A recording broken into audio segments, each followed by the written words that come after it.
మహారాష్ట్రలోని చంద్రపూర్ నగరంలో వెలిసిన మహాకాళి ఆలయం అత్యంత పురాతనమైన మరియు శక్తివంతమైన పుణ్యక్షేత్రం.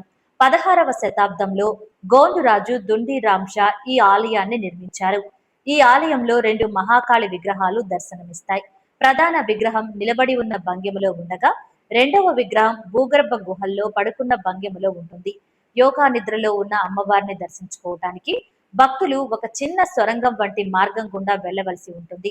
ఇది భక్తులకు ఒక ప్రత్యేకమైన అనుభూతిని ఇస్తుంది. ఆలయ గోడలపై టిబెటన్ మరియు హిందూ సాంప్రదాయాల శిల్పకళా సమ్మేళనం కనిపిస్తుంది. మంగళవారం, శుక్రవారం, పౌర్ణమి రోజుల్లో ఈ ఆలయానికి భక్తులు పెద్ద సంఖ్యలో వస్తారు.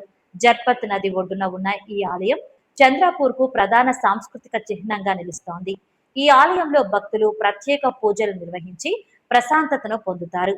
ఈ ఆలయం చంద్రపూర్ రైల్వే స్టేషన్ నుండి సుమారు 3 కిలోమీటర్ల దూరంలో మహాకాళి ఆలయం ఉంది. నాగ్పూర్ నుండి సుమారు 150 కిలోమీటర్ల దూరంలో ఉంటుంది. నాగ్పూర్ నుండి బస్సు లేదా టాక్సీ ద్వారా సులభంగా చేరుకోవచ్చు. ఈ వీడియో కనుక మీకు నచ్చినట్లయితే లైక్ చేసి, కమెంట్ చేసి, మీ ఫ్రెండ్స్ అండ్ ఫ్యామిలీకి షేర్ చేసి మా ఛానల్ని ఫాలో అవ్వండి.